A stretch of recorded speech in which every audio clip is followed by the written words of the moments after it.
گا، بلکہ اس سوچ کو، اس نظریے کو قبول فرماتے ہوئے آگے بھی اس روشنی کو عام کرے گا اور اسے پھیلائے گا۔ اللہ جل وعلا نے یہ نظام قائم کیا ہے تو اس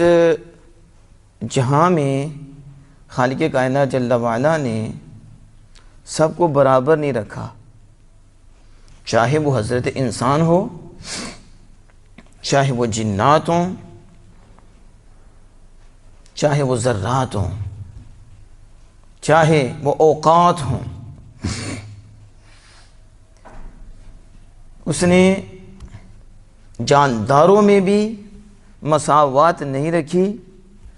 اور اس نے غیر جانداروں میں بھی مساوات نہیں رکھی۔ بات کو بات پر فضیلت دی ہے، بات کو بات پر مقام عطا فرمایا ہے، بات کو بات پر شان عطا فرمائی ہے۔ اب آپ قرآن مجید، برہان رشید اور احادیث مبارکہ کا مطالعہ کریں تو یہ بات اور یہ سوچ آپ پر روز روشن کی طرح واضح ہو جائے گی کہ یقیناً خالق کائنات جل وعلا نے بات کو بات پر فضیلت دی۔ بات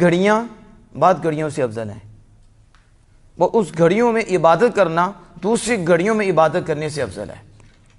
بعض جگہوں سے افضل ہیں کہ ادھر عبادت کرنے میں اجر اور ثواب زیادہ ہے، دوسری جگہوں میں وہی عبادت کرنے پر وہ انعام نہیں، وہ اکرام نہیں، وہ رحمتیں، وہ برکتیں نہیں جو اس جگہ پر عبادت کرنے سے حاصل ہوتی ہیں۔ بعض زمینوں پہ افضل ہیں، مکہ شریف کی زمین، مدینہ پاک کی زمین، سبحان اللہ، وہ دوسری زمینوں سے فوقیت رکھتی ہیں، زمین ہونے میں تو برابر ہیں، لیکن جو زمین مکہ کی ہے، جو اللہ کے گھر کے ساتھ زمین ہے اور وہ حرم شریف کی زمین ہے،